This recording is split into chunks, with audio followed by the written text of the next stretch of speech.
तो शुरुआत इस वक्त की बड़ी खबर के साथ कर रहे हैं। लंदन में नीरव मोदी की गिरफ्तारी हो गई है। पीएनबी के 13,000 करोड़ का आरोपी और लंदन में इस वक्त रह रहा नीरव मोदी, जिसकी गिरफ्तारी हो गई है। इससे पहले हमने आपको जानकारी दी थी, लंदन की वेस्टमिंस्टर कोर्ट से गिरफ्तारी का वारंट नीरव मोदी के लिए जारी हो चुका था और ऐसे में यह माना जा रहा था कि तलवार लटकनी शुरू हो गई है, किसी भी वक्त गिरफ्तारी हो सकती है और वो वक्त भी आ गया। लंदन में नीरव मोदी की गिरफ्तारी हो गई है।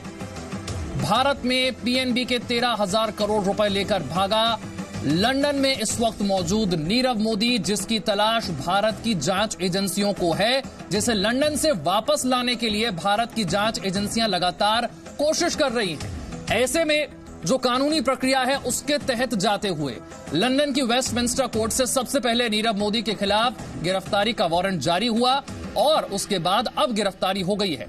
इस बीच जब मीडिया की तरफ से संपर्क करने की कोशिश की गई थी नीरव मोदी को, ये उस वक्त की तस्वीरें भी हम आपको दिखा रहे हैं, जब जो भी सवाल पूछा गया नीरव मोदी से सिर्फ इतना कहा उसने, नो कमेंट। लेकिन अब गिरफ्तारी हो गई है और ऐसे में आगे अब यहां से भारत प्रत्यर्पण की प्रक्रिया को भी शुरू किया जा सकेगा।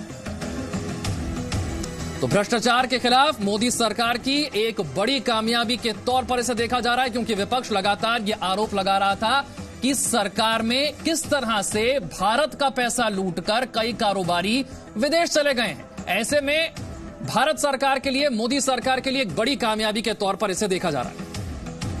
राहुल सिन्हा मेरे साथ ज्यादा जानकारी के साथ जुड़ रहे। राहुल, लगातार विपक्ष कह रहा था कि सरकार में किस तरह से बड़े बड़े कारोबारी जो हैं वो भारत का पैसा लूटकर चले जाते हैं। उसके बाद एक कानूनी प्रक्रिया जो शुरू हुई, लंदन की वेस्टमिंस्टर कोर्ट से सबसे पहले गिरफ्तारी का वारंट जारी होना और अब गिरफ्तारी होना, कितना और समय लग सकता है भारत लाए जाने में नीरव मोदी को?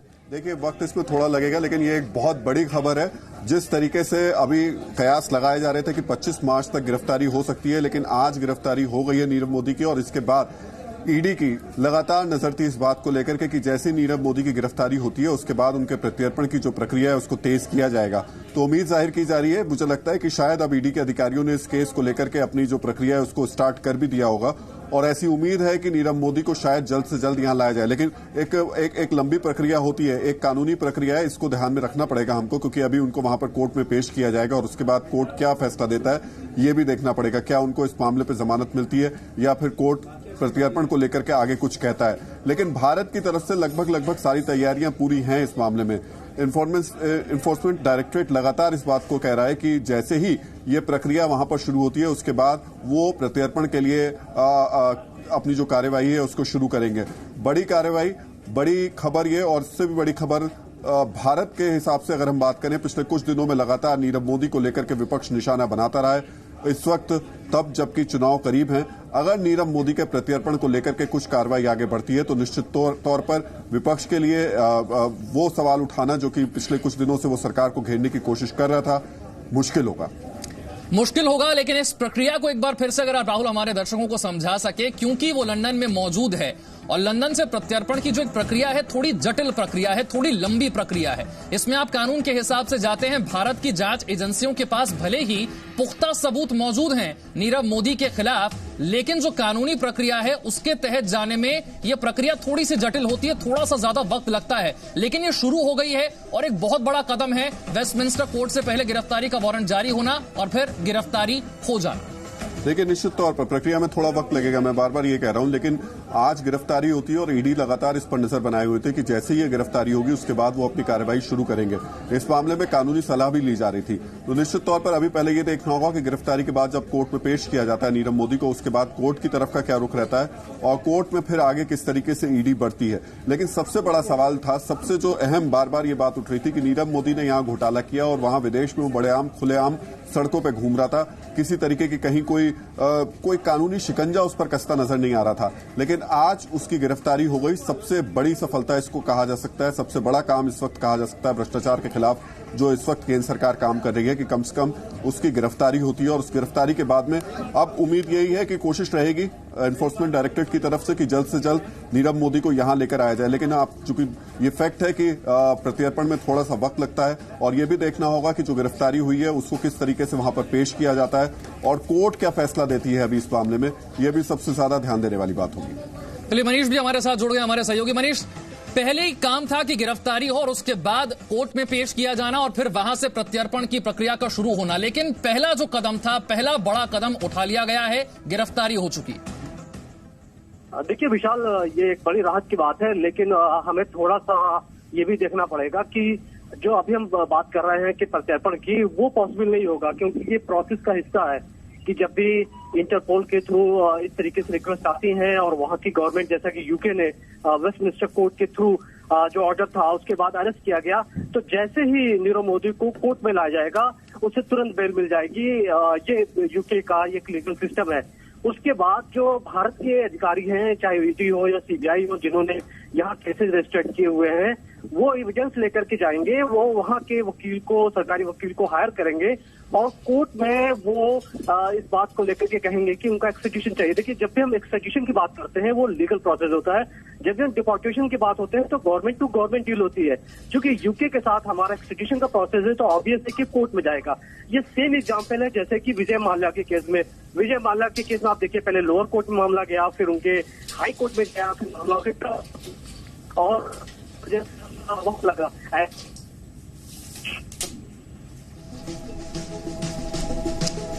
तो मनीष, एक बार फिर हम संपर्क करने की कोशिश करेंगे। पंजाब नेशनल बैंक के 13,500 करोड़ रुपए के घोटाले का मुख्य आरोपी नीरव मोदी, जो भारत से फरार होकर लंदन में रह रहा था। चूंकि लंदन से प्रत्यर्पण की प्रक्रिया थोड़ी सी जटिल, थोड़ी सी लंबी है, ऐसे में भारत से भागने वाले कारोबारी अगर ये सोच रहे हैं कि वो सरकार की पकड़ से या एजेंसियों की पकड़ से लंबे वक्त तक बचे रह सकते हैं, तो ये बहुत बड़ी गलतफहमी निकली। और गलतफहमी निकली कि वहां पर उसे पकड़ा नहीं जा सकता है। 13,000 करोड़ के पीएनबी घोटाले का मुख्य आरोपी नीरव मोदी, जिस पर अब गिरफ्तारी की तलवार के बाद गिरफ्तारी भी हो गई है, अब अदालत में पेश किया जाएगा। वहां से आगे जो प्रक्रिया शुरू होगी, फिर भारत के लिए एक उम्मीद जगेगी कि प्रत्यर्पण अब किया जा सकता है। लेकिन एक बार फिर से हम दोहरा रहे हैं कि प्रत्यर्पण की जो प्रक्रिया है वो थोड़ी सी जटिल है, थोड़ी सी लंबी है, लेकिन इससे पहले जो बड़ा कदम उठाना जरूरी था वो था गिरफ्तारी होना। गिरफ्तारी अब हो चुकी है। सचिन। बिल्कुल, और ये बहुत बड़ी खबर है। भारत का भगोड़ा, भारत का मनी ऑफेंडर, जो कि पैसे लेकर के भाग गया था और लगातार इंटरपोल की लिस्ट में भी था। ये कयास पहले लगाए जा रहे थे कि लंदन में जब उसका कथित तौर पर एक वीडियो जब सामने आया था, उसके बाद से वो बचता दिख रहा था सवालों से। बैक चैनल टॉक्स चल रही थी। सीबीआई, ईडी एजेंसीज लगातार यहां पर ब्रिटेन की एजेंसीज से टच में थी, तो आखिरकार गिरफ्तारी हो जाती, जो कि दो से तीन दिन पहले कहा जा रहा था कि गिरफ्तारी हो सकती है। अब अगर यहां से राहुल सिन्हा, इसे अगर ऐसे देखा जाए कि अब से पहले तक, इससे पहले विजय माल्या और अब नीरव मोदी, अगर इसे ऐसे देखा जाए कि भारत की एजेंसीज का ब्रिटेन की एजेंसीज के साथ इतना तालमेल या कन्विंस करके अपने एक ऑफेंडर को वहां गिरफ्तार तक करवा देना, जो कि कभी सेफ हेवन माना जाता था, ये कम से कम अंदाजा लगाया जा सकता है कि अगला स्टेप तो प्रत्यर्पण ही होगा, तो उसमें भी एक कदम आगे बढ़ जा सकता है। सचिन, देखिए, ये तो फैक्ट है कि प्रत्यर्पण एकदम से तुरंत नहीं होगा, लेकिन ये सबसे बड़ी उपलब्धि है कि कम से कम नीरव मोदी को गिरफ्तार किया गया और भारतीय एजेंसियों के कहने के बाद में इस तरीके का आदेश हुआ, जिसके बाद में नीरव मोदी अब फिलहाल गिरफ्तार है। लेकिन हम उस प्रक्रिया को भी देखते हैं, उस प्रक्रिया को समझते भी हैं, लेकिन आप इस चीज को समझिए कि वो व्यक्ति जो कि खुलेआम विदेशों में यहां से पैसा लेकर, रोकूंगा। विजॉन मिश्रा इस वक्त हमारे साथ जुड़ रहे हैं, कंज्यूमर एक्सपर्ट्स हैं, मार्केट को बहुत अच्छे से जानते हैं और इस पूरे प्रोसेस को भी जानते हैं। विजॉन साहब, सबसे पहले तो how do you react to this? एक ऑफेंडर नीरव मोदी, जो कि यहां से भागा हुआ था, लंदन में लास्ट टाइम देखा था, उसकी गिरफ्तारी हुई है, भारत की एजेंसीज को कामयाबी मिली है। सर, मैं दोबारा बात करने की कोशिश करूंगा, आवाज उन तक नहीं पहुंची। राहुल, अपनी बात पूरी कीजिए, फिर मैं वापस आता हूं, क्योंकि हम बात कर रहे थे यहाँ पे एक्सट्रेडिशन की। ठीक है, वो माना टीडियस प्रोसेस है, इतनी जल्दी कुछ नहीं होगा, ट्रायल चलता है, हमने माल्या का भी देखा, लेकिन अपने आप में ये तो एक बहुत बड़ी खबर है ना। अभी तक तो एक खुला घूम रहा था। देखिए, यही सबसे बड़ा सवाल है। प्रत्यर्पण में वक्त लगेगा, लेकिन एक व्यक्ति जो यहां से हजारों करोड़ का घोटाला करके बाहर पहुंच जाता है और उसके बाद बिल्कुल आराम से अपनी जिंदगी जी रहा होता है, ऐसी स्थिति में बहुत जरूरी था कि उस पर शिकंजा कसा जाए, उस पर कानूनी कार्रवाई शुरू हो। और इस स्थिति में भारतीय एजेंसियों ने ये बड़ी उपलब्धि है, बड़ी सफलता पाई है कि कम से कम उस व्यक्ति को गिरफ्तार कराया है। ये अलग बात है कि वो कब भारत पहुंचता है, क्योंकि मैं फिर वही कह रहा हूं कि प्रत्यर्पण इतना आसान नहीं होता, बहुत लंबी प्रक्रिया होती है जिसमें वक्त लगता है। लेकिन प्रत्यर्पण को लेकर के भी जो कार्रवाई शुरू होनी थी, उसको लगभग पूरी तरीके से तैयार करके ईडी ने रखा हुआ है। गिरफ्तारी के बाद अब ईडी मूव करेगी निश्चित तौर पर कोर्ट में। पहले कोर्ट को भी देखना होगा कोर्ट क्या करती है। हो सकता है विजय माल्या की तरह नीरव मोदी को भी जमानत मिल जाए, लेकिन केस स्टार्ट हो चुका है और उसमें अब भारतीय एजेंसियों की तरफ से भी अपना पक्ष रखा जाएगा। किस तरीके से रखा जाता है, भारत और यूके के संबंध किस तरीके से होते हैं, ये सारी चीजें भी देखनी होगी। लेकिन सचिन, सबसे बड़ी और सबसे महत्वपूर्ण बात जो हम बार बार कह रहे हैं वो यही है कि नीरव मोदी पर कम से कम कानूनी कार्रवाई शुरू हुई। वो शख्स जो कि यहां से लोगों का पैसा लेकर के भागा था, यहां घपला घोटाला करके भागा था, वो आज गिरफ्तार हुआ है। हो सकता है आज गिरफ्तार हुआ है तो कल कम से कम यहां पर भी मौजूद हो और उसके बाद यहां पर उस पर कार्रवाई हो रही हो। तो फिलहाल इसे एक बड़ी खबर के और एक सेकंड में आपको राहुल यहीं पर रोकूंगा, क्योंकि बड़ी खबर यह है कि आधे घंटे बाद मनीष शुक्ला, आधे घंटे बाद ये पेशी होने वाली है नीरव मोदी की। तो ऐसे में पहला तो सबसे बड़ा ब्रेक थ्रू ये कि गिरफ्तारी होना, वो ऑफेंडर जो कि सड़कों पर घूम रहा था ब्रिटेन की, भारत का पैसा ले जाकर के, ये एक अपने आप में बहुत बड़ा ब्रेक थ्रू। और दूसरा ये आधे घंटे में ये पेशी होगी नीरव मोदी की। उसके बाद आपने देखा कि पूरा मामला चलेगा, प्रत्यर्पण की बात वहां पर एजेंसीज की जाएंगी, लेकिन ये अपने आप में एक बहुत बड़ा ब्रेक थ्रू है। 3:30 बजे पेशी होनी है लंदन के वेस्टमिंस्टर कोर्ट में, और वेस्टमिंस्टर कोर्ट में ही वारंट निकला था और गिरफ्तारी हुई है। 13,000 करोड़ के घोटाले का आरोपी है ये। जी हाँ, बिल्कुल। देखिए, ये एक बड़ी खबर है। एक सेकंड में आपको रोकूंगा। सिद्धांत इस वक्त हमारे साथ जुड़ रहे हैं। सिद्धांत, सिंपल और जानकारी दे रहे हैं। सिद्धांत, 3:30 बजे पेशी होनी है वेस्टमिंस्टर कोर्ट में। जी, ये कंफर्म है कि 3:30 बजे उनको पेश करा जाएगा और उनका अरेस्ट आज नहीं हुआ था, कल हुआ था। कल उनको अरेस्ट कर लिया गया था। आज कॉन्फर्मेशन आ रही है, लंदन से कॉन्फर्मेशन आ चुकी है और ईडी ने भी कंफर्म कर दिया है कि नीरव मोदी को अरेस्ट किया जा चुका है और अरेस्ट किए हुए 24 आवर्स हो गए। मैं आपको बता दूं कि भारत ने इंटरपोल को अप्रोच करा था कुछ महीने पहले एक नॉन बेलेबल वारंट के लिए। तो आज जब वो कोर्ट जाते हैं और बेल के लिए अप्लाई करते हैं तो शायद उन्हें बेल भी ना मिला, क्योंकि उनके खिलाफ एक रेड कॉर्नर नोटिस है इंटरपोल द्वारा। मैं आपको ये भी बता दूं कि पिछले साल, मिड ऑफ पिछले साल, भारत ने एक्सट्रेडिशन रिक्वेस्ट भेजी थी। एक नहीं, 2 एक्सट्रेडिशन रिक्वेस्ट, एक सीबीआई की तरफ से गई थी और एक ईडी की तरफ से गई थी। और उसके बाद यूके के जो सेक्रेटरी ऑफ स्टेट है, उन्होंने डिसाइड करा था कि एक्सट्रेडिशन रिक्वेस्ट को फॉरवर्ड करना है नहीं करना है। तो पिछले कुछ हफ्तों पहले ये रिपोर्ट्स आई थी ईडी से कि जो यूके सेक्रेटरी ऑफ स्टेट उन्होंने फॉरवर्ड कर दिया है कोर्ट को और आप डिसीजन आ रहा है कि उन्हें पेश करा जाएगा आज कोर्ट में कुछ ही देर बाद। जी सिद्धांत, अगर आप मुझे सुन पा रहे हैं तो एक और सवाल यहां पर यह होगा कि जब ये यहां से फरार हुआ था तो ऐसा नहीं था कि भारत की सरकार या भारत की जो जांच एजेंसियां हैं वो कोई हाथ पर हाथ रखकर बैठी थी।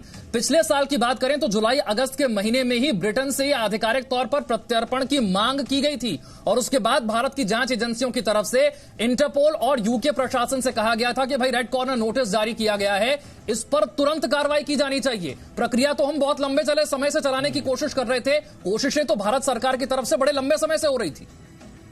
कि ये जो पूरा प्रोसेस होता है इसमें टाइम इसलिए लगता है क्योंकि हम किसी और देश में एक लीगल प्रोसेस के द्वारा ही अप्लाई कर सकते हैं। हमें पता है कि ऐसे विजय माल्या का केस हुआ था, वो काफी दिनों तक चला था, पर जो लोअर कोर्ट ने कहा कि एक्सट्रेडिशन कर देना चाहिए और उसके बाद हम देखा दिसंबर में कैसे एक्सट्रेडिशन कोर्ट ने अप्रूव कर दिया और उसके बाद यूके की सरकार ने भी अप्रूव कर दिया। ऑफकोर्स अभी अपील प्रोसेस में है क्योंकि ये लीगल पार्ट का होता है प्रोसेस। पर मैं आपको बता दूं कि वो भारत से पिछले साल फरार हुआ था जनवरी में और पिछले साल ही कुछ ही महीनों बाद ही भारत ने एक्सट्रेडिशन। ठीक है सिद्धांत, एक सेकंड आपको रोकूंगा। सिद्धांत, मैं एक सेकंड आपको रोकूंगा क्योंकि मैं आपसे ये भी समझूंगा कि 3:30 बजे जिस वक्त पेशी होगी उसके बाद लंदन के कोर्ट के मुताबिक आगे क्या प्रोसीजर रहता है, मैं थोड़ा सा आपसे ये समझूंगा। लेकिन उससे पहले प्रधानमंत्री मोदी ने कुछ वक्त पहले ही बिल्कुल नीरव मोदी को लेकर के और भगोड़ों को लेकर के क्या कुछ कहा था जो कि भारत के भगोड़े हैं, आइए एक बार वो सुनते हैं। अगर पहले जैसी सरकार होती, यही दोस्ताना चलता, लूटना है लूटते चले, देना है देता चले, खाना है खाता चले, तो फिर उनको भागना भी नहीं पड़ता। इन लोगों को भागना इसलिए पड़ रहा है कि यहां पर उनको कानून नियमों का पालन करना पड़ेगा, पाई पाई चुकता करनी पड़ेगी और इसलिए भागे हैं। जो भागे हैं उनको लाने के लिए अंतर्राष्ट्रीय कानून होते हैं, अंतर्राष्ट्रीय नीति नियम होते हैं, उसका पूरा उपयोग किया जा रहा है। ऐसे भगोड़ों के लिए मजबूत से मजबूत हमने कानून बनाए हैं, उनकी संपत्ति जब्त करने का कानून बनाया है। इतना ही नहीं, विदेशों में उनकी संपत्ति है तो उसको भी जब्त करने का कानून बनाया है। इसलिए सरकार के हाथ में जितने विषय हैं उनका पूरी तरह हम उपयोग कर रहे हैं और मैं विश्वस्त हूं कि पहले इस देश से भागे हुए कोई वापस नहीं आए। इस सरकार के समय भागे हुए लोग आज नहीं तो कल कभी न कभी आएंगे। तो ये प्रधानमंत्री मोदी ने कहा जरूर था, लेकिन ये इस तरह से हकीकत हो जाएगी क्योंकि सिद्धांत सिब्बल जिस तरीके से बता रहे हैं कि कल ये गिरफ्तारी हो चुकी थी, औपचारिक आज हुई है, लगातार एजेंसीज लगी हुई थी, 3:30 बजे पेशी होगी। राकेश सिन्हा इस वक्त हमारे साथ मौजूद हैं, बीजेपी के सांसद राकेश सिन्हा। अभी हम कुछ ही देर पहले ये प्रधानमंत्री की बाइट सुना रहे थे, उन्होंने कहा था कि पहले ये होता था कि यहां से पैसा लेंगे भाग जाएंगे भगोड़े, लेकिन आप देखिएगा यहां से भागे अगर हैं तो ये आएंगे, इनको ला करके लाया जाएगा। और ये बात कहीं ना कहीं सच होती नजर। राकेश सिन्हा, आवाज आ रही है आपको सर? आ रही है। ठीक है राकेश जी, मैं सच में बोल रहा था, मैं ये कह रहा हूं कि अभी हमने कुछ ही क्षण पहले ये साउंड बाइट जिसमें दिखाई प्रधानमंत्री मोदी बेहद आश्वस्त नजर आ रहे थे जब उनसे पूछा गया था क्वेश्चन भगोड़ों को लेकर के, और आखिरकार आज हम उसको प्रैक्टिकल होते हुए देख रहे हैं कि नीरव मोदी की गिरफ्तारी हुई है। मे बी कल को एक्सट्रेडिशन भी होगा। हेलो जी। हाँ, देखिए, इस सरकार ने जीरो टॉलरेंस का जो ऐलान किया था भ्रष्टाचार के खिलाफ, वही जीरो टॉलरेंस का एक उदाहरण है। जो लोग बार बार नरेंद्र मोदी जी को उलाहना देते थे वो नहीं समझ पा रहे थे जो कानूनी अड़चने हैं, सरकार उससे संघर्ष कर रही है, लेकिन सड़कों पे जो बातें कही जा रही थी आज वे सभी बातें गलत साबित हुई हैं। वास्तव में नीरव मोदी उस व्यवस्था के प्रोडक्ट थे जो व्यवस्था यूपीए की सरकार की थी। वे किसी तरह से भाग निकले थे, सरकार ने वहां यहाँ उनकी संपत्ति जब्त की, उनकी सभी प्रकार के सम्मान को धूले मिला दिया, अब वे गिरफ्तार हो गए। यह साबित करते हैं कि यह सरकार उस किसी भी भगोड़े को या देश के भीतर जो भी काले धन कमा रहे लोग हैं वो कोई भी नहीं बख्शे जाएंगे। जब से सरकार ने डीमोनेटाइजेशन की नीति लाई थी तब से लेकर लगातार विपक्ष उन पर आक्रमण कर रहा है, लेकिन काले धन के प्रति सरकार की जो नीति थी वो आजादी के बाद पहली बार यह देश काले धन से मुक्ति की ओर बढ़ रहा है। और इसमें मुझे लगता है कि विपक्ष को थोड़ी सी रचनात्मक होनी चाहिए, सकारात्मक होनी चाहिए देश की अर्थव्यवस्था बदलने में। लेकिन विपक्ष की खास करके राहुल गांधी की भूमिका बहुत ही नकारात्मक रही और वास्तव में वे सफाई ने कि नीरव मोदी से उनका क्या संबंध था। नीरव मोदी की एक पार्टी में देखे गए थे, इसलिए सरकार पर जो इल्जाम लगाने वाले लोग अब एक बार माफी मांगे देश की जनता से। जी राकेश सिन्हा जी, बहुत बहुत शुक्रिया फिलहाल इस बातचीत के लिए। इस वक्त मेरे से एक और सहयोगी जितेंद्र जुड़ चुके हैं। जितेंद्र, आप ये कह रहे हैं कि ये खबर आपके पास पहुंची थी और ये खबर हालांकि रात से ही थी, लेकिन क्या सुबह इसे कंफर्म किया गया है? पूरी जरा डिटेल बताइए, खबर आई कैसे और क्या खबर थी? देखिए, ईडी के जो ऑफिसर्स थे वो लगातार वहां पर लंदन में जो ऑफिशियल्स थे उनके साथ संपर्क में थे और जिस तरह से खबरें आ रही थी कि गिरफ्तार कर लिया जाएगा तो उसी के हिसाब से आज नीरव मोदी को गिरफ्तार कर लिया गया है। अब उनको लंदन की जो वेस्टमिंस्टर कोर्ट है वहां पर उनको पेश किया जाएगा। और ये बड़ी खबर सचिन इसलिए है क्योंकि नीरव मोदी सबसे पहले हमने बताया था कि किस तरह से वो यूके के अंदर है और उसके बाद कुछ दिनों पहले ही उसको लंदन में स्पॉट किया गया था। और उसके बाद से क्योंकि भारत ने एक्सट्रेडिशन जो रिक्वेस्ट है वो लंदन में भेजी हुई थी, जिसके बाद होम सेक्रेटरी साजिद जावेद ने उस रिक्वेस्ट को जो वेस्टमिंस्टर कोर्ट है वहां पर भेज दिया था और उसके बाद से ये माना जा रहा था कि कभी भी नीरव मोदी की गिरफ्तारी हो सकती है। कल हमने बताया था कि 25 मार्च तक कभी भी उसको गिरफ्तार कर लिया जाएगा, हालांकि उससे पहले ही कोशिश की जा रही थी। और आज ठीक है, नवनीता सरकार इस वक्त हमारे साथ मौजूद है लंदन से। नवनीता, क्या इन्फॉर्मेशन आप शेयर कर सकती हैं, कब ये गिरफ्तारी हुई है? क्योंकि कहा जा रहा है कि इंडियन स्टैंडर्ड टाइम 3:30 यानी कि अब से 15 मिनट बाद वहां पे वेस्टमिंस्टर कोर्ट में नीरव मोदी की पेशी भी है, उसे पेश किया जाना है और गिरफ्तार कर लिया गया था। हाँ जी, गिरफ्तारी तो हो चुकी है क्योंकि मंडे को वो वेस्टमिंस्टर कोर्ट ने यूके में दे इशूड एन अरेस्ट वारंट, वो इशू किया गया था। तो ऑब्वियसली ये तो ईडी के रिक्वेस्ट पे था एक्सट्रेडिशन के, तो उसके बाद उनको गिरफ्तार कर लिया गया, which is the normal procedure. Arrest warrant लागू होता है तो वो अरेस्ट करते हैं, फिर वो कोर्ट में आते हैं, फिर एक्सट्रेडिशन की अभी तो कोर्ट में आएंगे, उनका बेल जो भी अमाउंट होगा फिर डेट लगेगी फॉर द एक्सट्रेडिशन हियरिंग। तो अभी तो ये इनिशियल एक फॉर्मेलिटी है जो किया जाता है। तो आज वो पेश होंगे वहां वेस्टमिंस्टर कोर्ट में, तो ये तो इनिशियल पेपर साइन होते हैं, अब डेट लगेगी कि कब हियरिंग शुरू होगा। And he will be on bail, क्या बेल हो जाती है? हाँ, there is a security deposit like it happened in the case of mister Vijay Mallya. There is you are given that bail, but there are lots of security and financial security and deposits etc. made, and then the hearing starts. मतलब कम से कम ये हो जाता है कि वो एक नजर में तो रहता है, कस्टडी में रहता है, मतलब भले वो जेल की सलाखों के पीछे ना रहे जिसे हम लिटरल सेंस में कहते हैं, पर उसकी सिक्योरिटी या फिर बॉन्डिंग इतनी रख ली जाती है कि अब केस चलेगा जब तक तो वो भाग नहीं सकता। आई थिंक हाँ, और वो फिर वो यूके से निकलना भी मना हो जाता है एक्सेट्रा, तो ये तो होता है। अच्छा नवनीता, अगर मैं इसे ऐसे देखूं, क्योंकि पिछले दिनों हमें एक वीडियो जैसे सामने है, उससे पहले पता नहीं था नीरव मोदी कहाँ, वो वीडियो सामने नहीं आ रहा था, एक पुरानी फोटोग्राफ बाहर आती थी और भारत का 15,000 करोड़ से ज्यादा का ये बड़ा ऑफेंडर एजेंसीज बैक चैनल लगी हुई थी। इसे कितना बड़ा ब्रेक थ्रू मानती हैं विजय माल्या के बाद आप? ये ब्रेक थ्रू तो भाई यहाँ के टेलीग्राफ न्यूज़पेपर ने किया था, एंड ये था कि सस्पिशन था कि यहाँ पे है, लेकिन किसी को समझ में नहीं आ रहा था कहाँ गए हुए हैं। अब ऐसे आप देखेंगे कि जो इंडिया में जब नीरव मोदी थे वो दिखते अलग थे, अब दिखते कुछ और अलग हैं, क्योंकि उन्हें मूछे काफी बढ़ा लिए हैं। तो ढूंढना इतना आसान नहीं है, इतने लोग हैं और कब कहाँ कौन क्या खरीदता है, क्या बिजनेस है, वो सब फॉलो करना आसान नहीं है। बट ऑब्वियसली यहाँ के मीडिया ने बड़े डिलिजेंटली इसको फॉलो किया और उसको सीधा कैमरे पे ले लिया, तो इसीलिए it is a big achievement. But apparently ये भी कहा जाता है कि सीरियस फ्रॉड ऑफिस ने after ED requested his arrest, serious fraud office ने 3 बार रिक्वेस्ट भेजी थी फॉर मोर इंफॉर्मेशन, जो कि इंडिया से नहीं किया गया था। तो आई थिंक जब सीरियस फ्रॉड ऑफिस ने बताया कि हम तो इंडिया से इंफॉर्मेशन के लिए रुके हुए हैं, तो मुझे लगता है कि उसके बाद इंडिया ने भी अपनी showed its interest and then started hiring out, और इसीलिए इतना टाइम लगा। शायद ये अरेस्ट पहले भी हो सकता था अगर इंडिया से रिपोर्ट जल्दी आ जाती सीरियस फ्रॉड ऑफिस को। जी, और एक चीज और इम्पोर्टेंट है, क्योंकि आप वहीं रहती हैं और वहीं से भी पत्रकारिता करती हैं और काफी अनुभव है। अब यहाँ पर बात, क्योंकि जिस तरह की एजेंसीज जब ये देती है याचिका, उसमें लिखती हैं कि हमारा ये ऑफेंडर है, और ये भी लिखती हैं कि अब एक्स्ट्रेडिशन ट्रीटी इतनी आसान नहीं है भारत और ब्रिटेन के बीच। आगे क्या हो सकता है नवनीता?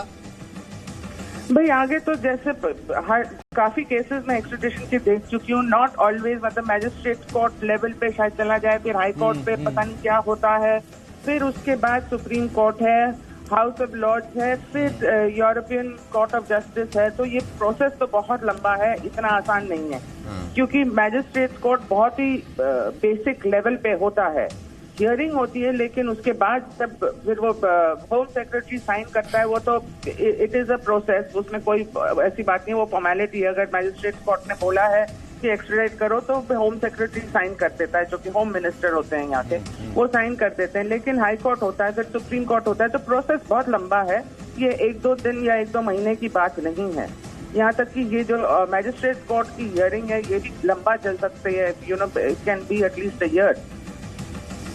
और इसमें एक और चीज, एक और टेक्निकलिटी अगर मैं आपसे जानना चाहूं, ये कितना बड़ा हम इसे कहेंगे स्टेप है? इससे पहले तो ये होता था ना कि यहां से भले विजय माल्या हो या नीरव मोदी अब सामने आ गए, ये होता था कि एक सेफ हेवन की तरह यहां से आप पैसा लूटिए। उनको मालूम है कि वहां पर जो है कोर्ट सिस्टम, जस्टिस सिस्टम इतना है कि मामला डिले चल सकता है, तब तक वो वहां रह सकते हैं। वहां पर भी गिरफ्तारी होना ये इंडियन एजेंसीज के लिए कितना बड़ा स्टेप है, और अब इससे कितना एक डर हम ये कह सकते हैं कि उन लोगों के लिए जो ऑफेंडर्स हैं या इंडियन, देखिए ये तो अरेस्ट बहुत लोगों का बहुत बार हो चुका है, मैंने काफी, it is the follow up of the case, arrest जी हो ही जाता है, वो पहले भी होता था, अब भी होता है। द पॉइंट इज कि अब थोड़े केसेस ठोस पहुंचने लगी हैं। पहले जो इंडियन साइड से जो केसेस आते थे, जो सीबीआई के जो एविडेंसेस आते थे, वो बहुत शैबी हुआ करते थे, तो अब वो थोड़ा इम्प्रूव हो गया है, इसीलिए वो केस चल रहे हैं। नहीं तो मैजिस्ट्रेट कोर्ट में ही उन केसेस को बिल्कुल वो कर दिया जाता था, क्योंकि एविडेंस बहुत खराब होती थी सीबीआई की तरफ से, जिस तरह से एविडेंस पेश किया जाता था। और ये शायद इसी होमवर्क का नतीजा है कि शायद विजय माल्या जैसे लोग भी है वहां पर जेल की, जिसे कहते हैं फोटोग्राफी या फिर वीडियो के लिए समन कर रहे थे, जेल की वीडियोग्राफी के लिए बोल रहे थे कि हमें जरा भेजिए, वहां पर रखना कैसे। मतलब जब इस तरह की चीजें तक आ जाए, इट मीन्स कि अब सीबीआई और ईडी का केस जो है वो होमवर्क कहीं ना कहीं पूरा है, वो एजेंसीज काफी सख्त हैं। हाँ, उनको समझ में आने लगा है, क्योंकि जिस रेट में इंडिया लूज करती गई है एक्स्ट्रेडिशन केसेस पास्ट में, उनको समझ में आने लगा कि शादी होने से यहाँ के लीगल सिस्टम में काम नहीं चलेगा। तो अब ये बात उनको समझ में आने लगी कि everything has to be to the point. ठीक है नवनीता, बहुत बहुत शुक्रिया। इतना तो प्रेपरेशन होना ही चाहिए। बहुत बहुत शुक्रिया नवनीता हमसे बात करने के लिए और ये तमाम चीजें समझाने के लिए। मनीष शुक्ला, ये आपने देखा कि जो मैं नवनीता से बात कर रहा था, लगभग सब चीजें यहां से साफ हो जाती हैं। नंबर एक तो हमारा होमवर्क कितना ज्यादा स्ट्रांग था। पहले जो हम केस एक्स्ट्राडिशन के समन पे लगाते थे वो हम इसलिए हार देते थे या इसलिए नहीं हम गिरफ्तारी तक पहुंच पाते थे क्योंकि हमारे पास सबूती शय भी होते थे। पहले तो ये होमवर्क पूरा किया जाना, फिर नीरव मोदी जैसी कैच को जो पता ही नहीं था कहां घूम रही है उसकी गिरफ्तारी हो जाना। अब उसका बच पाना मुश्किल होगा, बहुत नामुमकिन होगा, क्योंकि इतनी सिक्योरिटी हो जाती है अगर बेल भी होती है तो। देखिए सचिन, दोनों बातें हैं। आप इस बात को भी समझिए कि ये बात बिल्कुल सही बोल रही थी जो हमारे गेस्ट थे लंदन से, कि हमारे जो केसेस थे पहले वो उतने अच्छे तरीके से इन्वेस्टिगेट नहीं किए जाते थे और लंदन की कोर्ट में हमेशा इस बात की स्क्रूटनी होती थी और वो एविडेंस कहते थे कि एविडेंस भारत ने पर्याप्त तरीके से नहीं किए। दूसरी बड़ी बात की परसेप्शन भी एक बहुत बड़ा मैटर था, क्योंकि उनकी जो कोर्ट थी, उनकी जो वहाँ सिस्टम है, वो हमें डाउट के नजरिए से देखते थे। क्योंकि आप देखें कि हमें अपने जेल की वीडियोग्राफी बना के देनी पड़ी। उसी जेल में, हमारे उसी जेल में महात्मा गांधी को ब्रिटिशर्स ने रखा था, तब उन्होंने जेल की वीडियोग्राफी नहीं कराई थी। जाहिर है कि उनकी जो सोचने का तरीका वह अलग है। जो तीसरी बड़ी बात है कि नीरव मोदी के लिए हम लगातार सबूत देते रहे। वो पूरे यूरोप के देशों में घूमता रहा, वो होटल में स्टे कर रहा था, हम होटल की जानकारी देते थे, वो बैंक से पैसे निकालता था, हम बैंक की इंफॉर्मेशन देते थे। उसके हर मोमेंट को हमारे रॉ के जो एजेंट्स थे और हमारी जो हाई कमीशन और एम्बेसीज थी वो लगातार ट्रैक कर रही थी। ये तो हमें वहां की मीडिया को थैंक्स करना चाहिए कि उन्होंने सबसे पहले लंदन में ढूंढ निकाला नीरव मोदी को और उन्होंने एक बड़ा प्रूफ दिया कि कैसे वो वहां दोबारा बिजनेस कर रहा है। उसके बाद से भारत का जो डिप्लोमेटिक लेवल का स्तर है वो पहले से बड़ा। जाहिर है कि पीएम का जो आउटरीच है, जो वर्ल्ड में वो पावरफुल वो पर्सन के तौर पर उभरे हुए हैं, भारत को काफी सीरियसली ली जाती है। तो ब्रिटिश, ऐसा नहीं कि यूके ने कोई तुरंत एक्शन ले लिया, लेकिन यूके ने एक्ट किया। हम ये नहीं कह सकते उन्होंने बहुत जल्दी कार्रवाई की, लेकिन अब यहाँ देखना होगा कि कितनी जल्दी एक्स्ट्राडिशन करते हैं, क्योंकि इसमें 2-3 महीने का वक्त लगेगा, जिसके लिए तैयार रहना होगा। कम से कम यूके की कोर्ट हो, यूरोपियन कोर्ट ऑफ जस्टिस कहीं, हाउस ऑफ लॉर्ड्स कहीं, यहाँ पर तमाम जगहों पर हमने देखा है कि हर चीज टिकती ही डॉक्यूमेंट पे है, हर चीज टिकती ही सबूत पर है। लेकिन रवि त्रिपाठी, मैं दोबारा इस चीज को दोहराता हूं कि वहां पर जाता ही शायद वही ऑफेंडर है जिसे मालूम है कि लूपहोल इतने ज्यादा होंगे या फिर वो बच जाएगा। ये एजेंसीज का होमवर्क करना, लगातार पीछे पड़े रहना और नीरव मोदी जैसे विजय माल्या के बाद कैच को भी गिरफ्तार कर देना, ये बिना पॉलिटिकल विल के तो नहीं हो सकता। बिल्कुल बिल्कुल, आपने सही बात कहा। और अभी मनीष ने कहा परसेप्शन की बात, कि एक परसेप्शन होता है, एक सरकार के बारे में एक परसेप्शन बनता है कि आप वाकई ईमानदारी से काम कर रहे हैं या नहीं कर रहे, आपका इंटेंशन दिखता है। तो इसमें सरकार का इंटेंशन हर मोर्चे पे, आप देखिए आतंकवाद के मोर्चे पे जो अभी बीच में लगातार चर्चा चल रही थी, बालाकोट वाला मामला हो चाहे तमाम चीजें हो, तो एक परसेप्शन बना कि आप चुप नहीं बैठेंगे। अगर आपके देश के खिलाफ कोई चोरी करता है, जो करप्ट आदमी है, उसके खिलाफ भी आप उसी तेजी से कार्रवाई करेंगे। अगर कोई आतंकवादी आपके देश में घुसता है, आपके लोगों को मारता है, तो आपके उसके खिलाफ भी उतनी तीव्रता से और उतनी एग्रेसिवली काम करेंगे। आपने पूरी दुनिया को एक किया।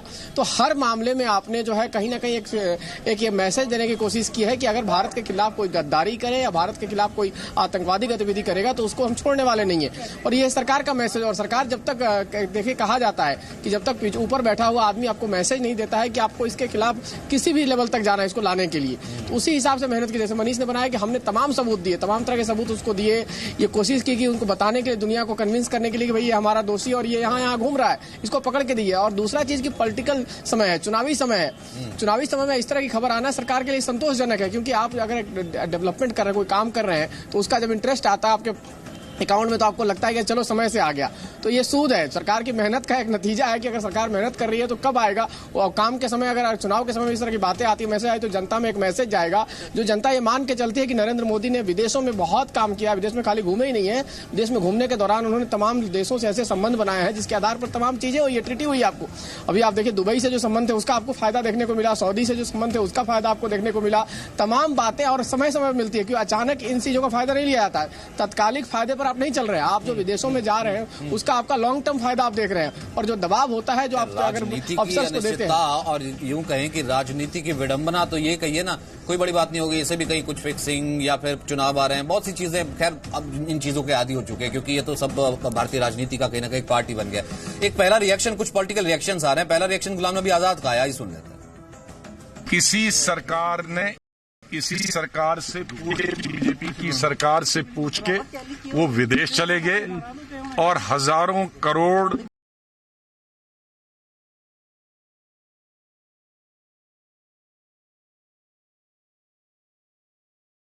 उन्होंने एंजॉय किया, पैसे से एंजॉय किया।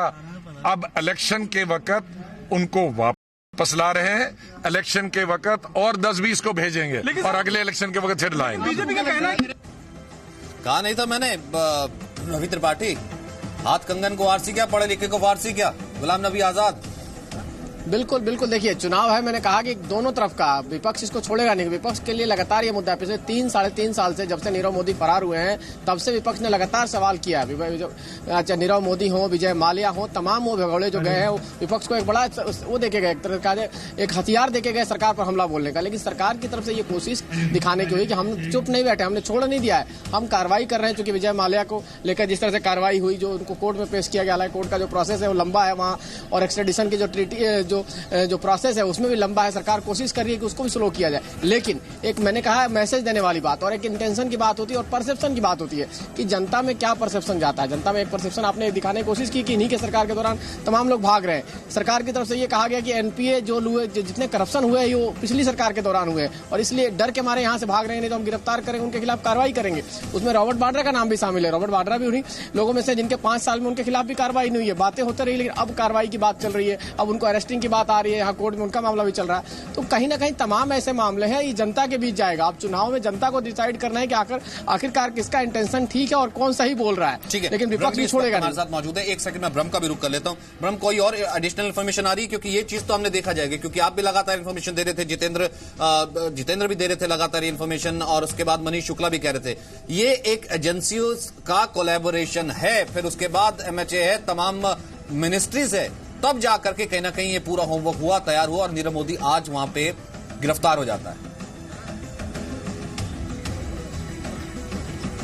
देखिए सचिन, मैं आपको 4-5 दिन पहले जो गवर्नमेंट सोर्सेज से, ऑफिशियल सोर्सेज से, विदेश मंत्रालय के सोर्सेज से जो जानकारी मिली थी उसमें साफ तौर पर कहा गया था कि सारी एजेंसीज को कोऑर्डिनेट करके जो भी प्रोसीजर होता है उसको फॉलो किया जा रहा है और हर हाल में कार्रवाई होगी दोनों ही मामलों में, चाहे विजय माल्या वाला केस हो और चाहे नीरव मोदी वाला केस हो। लिहाजा ये एजेंसियों को कोऑर्डिनेट करके ये इसको अंजाम दिया गया है। वहां की पुलिस से, स्कॉटलैंड यार्ड पुलिस ने कंफर्म कर दिया है नीरव मोदी की गिरफ्तारी हुई है। हालांकि मैं आपको ये भी बता दूं कि ये अभी जमानत हो जाएगी इसमें, इसके बाद जो पूरा प्रोसीजर होता है उस कोर्ट में सारे सबूत, सारे तथ्य रखने पड़ेंगे, उसमें प्रूफ करना पड़ेगा कि नीरव मोदी क्यों वांछित है भारत में और क्या क्या अपराध किए हैं। इसके बाद सारा प्रोसीजर फॉलो करके नीरव मोदी को भारत लाया जाएगा। तो अभी बहुत लंबी प्रक्रिया होगी, लेकिन बड़ी सफलता यह है कि आखिर लंदन में अरेस्ट किया गया है। जमानत होने के बावजूद ये पाबंदी रहेगी नीरव मोदी पर कि वो जो पूरा प्रोसीजर है उस दौरान मौजूद रहे,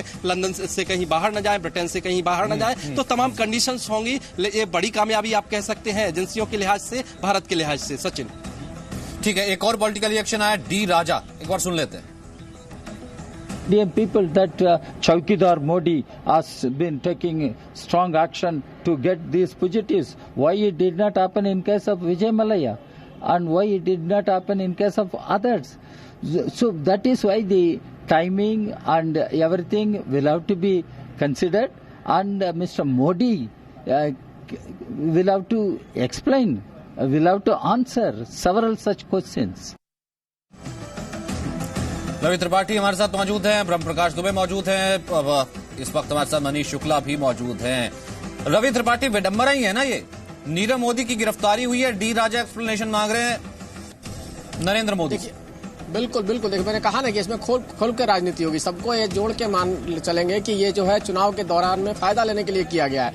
लेकिन जिन एजेंसीज ने इतनी दिन मेहनत की है, चाहे वो सीबीआई हो, चाहे रॉ हो, चाहे आईबी हो, चाहे तमाम ईडी हो, जो इनकी मेहनत है उसको कैसे आप राजनीति से जोड़ सकते हैं? क्योंकि लगातार आप काम कर रहे हैं और लगातार काम का नतीजा कब आएगा कोई नहीं जानता। लेकिन आपने एक स्टेप आगे बढ़े ना, आपने उसको अरेस्ट किया, जो आज तक अरेस्टिंग आपके काबू में, पकड़ में नहीं आ रहा था। तमाम इन्फॉर्मेशन देने के बाद भी पकड़ में नहीं आ रहा था। इस सफलता को आप छुपा नहीं सकते, लेकिन राजनीति होगी, इसमें कोई दो नहीं, क्योंकि चुनाव का समय और चुनाव के समय में इस तरह के मामले आएंगे। ये भी चुनाव के समय में पाकिस्तान पे हमला हो जाएगा, ये भी मायावती पहले ऐलान करती हैं, तमाम और नेता कहते हैं कि एक और हमला होगा। आपने देखा कि ममता बनर्जी पहले ही कह रही हैं कि भाई एक और हमला अभी हो पाकिस्तान पे होगा अप्रैल के महीने में।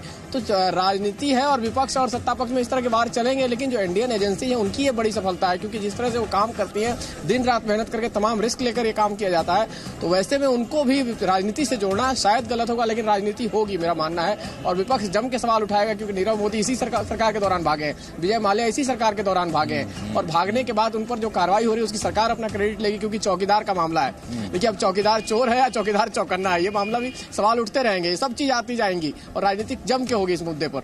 राजनीति जम के होगी, लेकिन कहीं ना कहीं उन एजेंसीज को तो हम ये कहेंगे कि अप्रिशिएट करना पड़ेगा। मनीष शुक्ला, जिन एजेंसीज की दिन रात की मेहनत, और ये ऐसा नहीं है कि कोई यहां से आप तो यहां बैठ करके देख रहे हैं, रिपोर्ट करते हैं, चलिए एक पल को मान ही लूं, ये नवनीता सरकार जो मैं बात कर रहा था, जो लंदन में बैठ करके कह रही थी अब तक जो केसेस आते थे वो किस तरीके से शायद भी प्रिपेयर्ड होते थे, अब जो केसेस एजेंसीज लेकर के आ रही हैं, यानी कि पीछे से पॉलिटिकल विल या फिर प्रेशर इतना है कि they want him to be behind bars, वही हो रहा है शायद।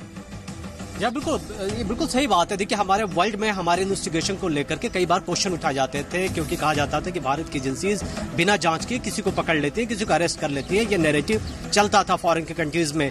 जब से हम यूं कहें कि पिछले 5-6 सालों में इस नैरेटिव को चेंज किया गया है और हमारी जो इन्वेस्टिगेशन है काफी साइंटिफिक हो गई है। कई तरीके के हम डीएनए से लेकर के फॉरेंसिक एविडेंस के तौर पर भी यहाँ पे इकट्ठे करते हैं, और मोदी के केस हो, विजय माल्या के केस हो, हमने उसमें भी किया है। लेकिन फिर से एक बात आपसे सचिन कहेंगे, और बार बार इसलिए हम बात कहते हैं कि नैरेटिव और परसेप्शन में बहुत मैटर करता है। पता नहीं कितनों को याद होगा, हैना फोस्टर मर्डर केस हुआ था, जिसमें एक इंडियन ने ब्रिटेन के अंदर, यूके के अंदर एक हैना फोस्टर नाम की लड़की का मर्डर किया था और इंडिया भाग आया था, और उसको एक्सट्राडिशन के लिए रिएक्शन लेना, मेरे को एक रिएक्शन लेना, क्योंकि मैं 2 पॉलिटिकल रिएक्शन यहाँ से ले चुका हूँ। अमित मालवीय हमारे साथ इस वक्त बीजेपी से जुड़ गए हैं, उनसे उसका जवाब ले लेता हूं। अमित मालवीय, बहुत बड़ी कामयाबी भारत के लिए, मैं नहीं कहूंगा सरकार के लिए, बहुत बड़ी कामयाबी भारत के लिए, भारत का एक भगोड़ा गिरफ्तार हुआ है, और असली कामयाबी होगी जब वो यहां से भारत वापिस आएगा, प्रत्यर्पण भी होगा।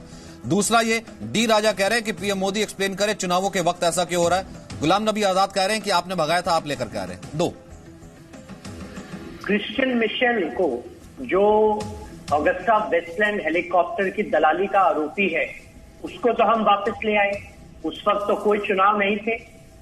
जहां तक विजय माल्या का सवाल है, 2 महीने पहले उसके प्रत्यार्पण की जो पहली प्रक्रिया है वो खत्म हुई, उसकी अपील का समय भी अब खत्म होने वाला है।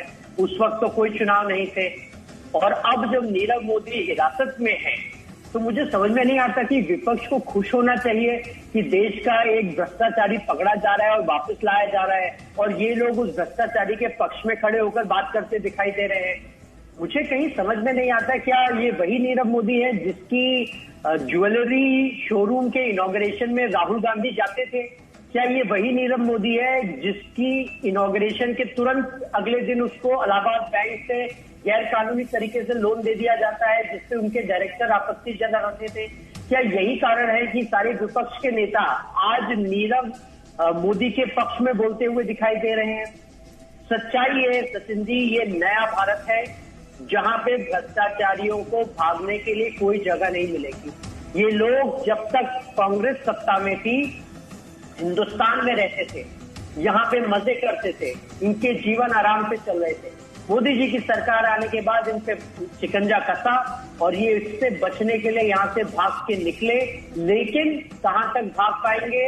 इनको वापस आना ही पड़ेगा। सरकार इनको वापस लेकर ही आएगी, इसमें कोई दो राय नहीं होनी चाहिए। और कांग्रेस ये भी समझ ले कि ये प्रक्रिया चलती रहेगी और इनके ना चाहते हुए भी नीरव मोदी जैसे भगोड़े जो कांग्रेस के काफी करीबी रहे हैं पहले, चाहे क्रिश्चियन मिशेल हो, विजय माल्या हो या नीरव मोदी हो, देश में आएंगे।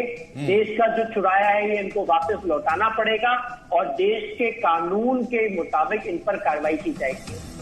बहुत बहुत शुक्रिया अमित मालवीय हमसे बात करने के लिए।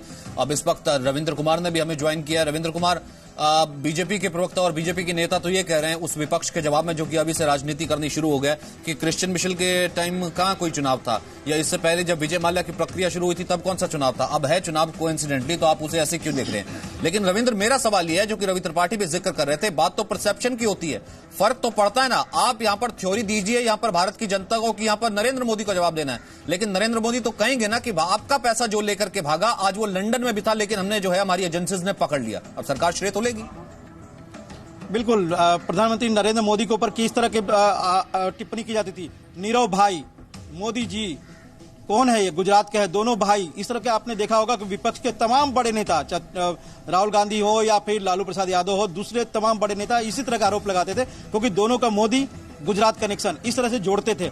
और अब से थोड़ी देर बाद ही सचिन, 1 घंटे बाद लगभग, प्रधानमंत्री नरेंद्र मोदी मैं हूं चौकीदार, इस पर ऑडियो वीडियो ब्रिज करके लाखों चौकीदारों से बात करेंगे जो इस पेशे में है। तो कहीं न कहीं जो बात करके जो बोलेंगे वो हकीकत में करके दिखाइए। उनकी सरकार ने, जैसा कि आपने भी कहा, चाहे लंदन हो या फिर दूसरे देश, देखिए बचने की बहुत कोशिश की है नीरव मोदी ने, कई तरह के उसने हथकंडे अपनाए, लेकिन आखिर जो बार बार चाहे वित्त मंत्री अरुण जेटली हो, पीएम मोदी हो या फिर पार्टी अध्यक्ष अमित शाह हो, कहते थे कि देश से भाग जाए, लेकिन उसे वापस आना ही पड़ेगा। और जाहिर तौर पर अरेस्ट हुआ है, वापस भी आएगा, चाहे नीरव मोदी हो, विजय माल्या हो, मेहुल चौकसी हो, जो दूसरे दो लोग हो। चाहे आप देखें कि कई लोग भारत लाया गया है जहां पर एक्स्ट्रेडिशन ट्रीटी नहीं थी, उनको भी वापस लाया गया। तो कहीं ना कहीं जो पीएम मोदी 2014 में कहते थे कि पाई पाई के हिसाब रखेंगे, हम आपका चौकीदार बनेंगे, तो उसको लेकर कई तरह कमेंट हुए, लेकिन वाकई में देखने को मिला है कि चौकीदारी उन्होंने की, देश की जो खजाना है उसकी चौकीदारी की है, जो भागा है, जो भगोड़े है, उसे वापस लाए गए।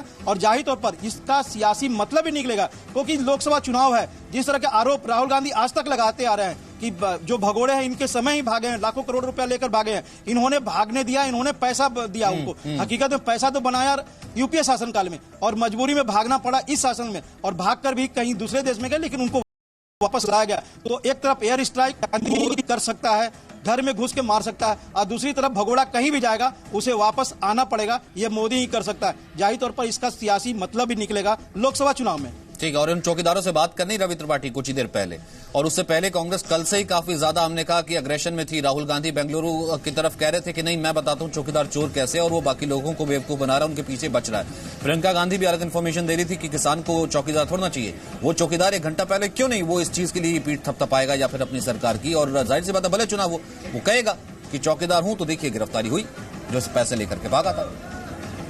बेसिकली देखिए ये मामला तो चुनावी मुद्दा है। अब जो भी घटनाएं होंगी ना, चाहे वो राजनीतिक मामला हो, चाहे फिर आपको आर्थिक दंड किसी को दिया जाए, आर्थिक अपराध करने वाले को पकड़ा जाए, चाहे फिर आपको हमला किया जाए। अभी भी जैसा माहौल चल रहा है कि देश में तनाव का माहौल है, पाकिस्तान पर भी हमला किया जा सकता है, जो बातें आ रही थी, हर मामले को राजनीति से जोड़ के देखा जाएगा। और राजनीति इसलिए जोड़ के देखा जाएगा क्योंकि चुनाव है, चुनाव में फायदा नफा नुकसान सब देख के चलना है। और आपको लगता है कि इससे कहीं मोदी को फायदा ना हो जाए, तो इससे कहीं मोदी को फायदा ना हो, इस लिहाज से आप कुछ भी बयानबाजी कर सकते हैं। पहले आप सरकार के साथ खड़े होते हैं, फिर सरकार की आलोचना करते हैं, चाहे आप सर्जिकल स्ट्राइक की बात कर लें, चाहे एयर स्ट्राइक की बात कर लें। देखिए अभी मैं कह रहा था कि कोट करने वाली बात है कि दुनिया में जिस तरह से आपने अपने तस्वीर बनाई और जो परसेप्शन बनाया, उसी का नतीजा है कि आपने विंग कमांडर अभिनंदन को 50 घंटे के अंदर में वापस लाया। और इसमें साफ तौर पर सरकार की तरफ से कहा गया कि हम कोई शर्त नहीं मानने वाले हैं, पाकिस्तान को उसको लौटाना ही होगा। आपको ये कहीं ना कहीं गट्स दिखाता है, और आपका एक मेहनत है जो आपने इंटरनेशनल पूरी दुनिया में एक मेहनत की है, दुनिया में एक टीम वर्क किया है, जिसमें आतंकवाद के नाम पर उसको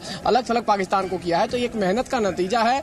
और लेकिन सवाल खड़े होंगे, चूंकि चुनाव है और चुनाव से पहले इस तरह की घटनाएं हुई है। मैंने कहा केवल नीरव मोदी और विजय माल्या नहीं है, इसमें आपको रॉबर्ट वाड्रा का नाम भी शामिल है, जिनके खिलाफ कार्रवाई चल रही है, जिनके ऊपर जांच चल रही है। ईडी लगातार उनसे पूछताछ कर रहा है, उनको अरेस्ट करने के लिए मांग की है ईडी ने कि उनको अरेस्ट करना चाहिए, क्योंकि बातें बता नहीं रहे। तो मान लीजिए अगर अरेस्टिंग उनकी होती है तो उसको भी राजनीतिक तरीके से देखा जाएगा। उसको कहा जाएगा कि आपने चुनाव के नजरिए से आपने उनको अरेस्ट किया, अगर कोर्ट ने उनको दे दिया, कोर्ट ने फैसला रिजर्व रखा है, और अगर कोर्ट ने कह दिया कि नहीं उनको गिरफ्तार कीजिए और उनसे पूछताछ कीजिए कस्टडी में लेकर, तब क्या होगा? तब और राजनीति होगी कि जानबूझ के, चूंकि प्रियंका वाड्रा राजनीति में आई है, इसलिए वजह से उनको आप परेशान कर रहे हैं। और ये भी हकीकत है कि उनको आने से पहले प्रियंका वाड्रा की एंट्री होनी पड़ी। बड़ी खबर मैं दे दूं जरा, यहाँ पर ये बाजार से जुड़ी है, लेकिन जैसा आपने कहा ना परसेप्शन होता क्या है, ये परसेप्शन इससे पता लगता है। नीरव मोदी गिरफ्तार हुआ है, नीरव मोदी की गिरफ्तार होते ही पीएनबी के शेयरों में 3% का उछाल है।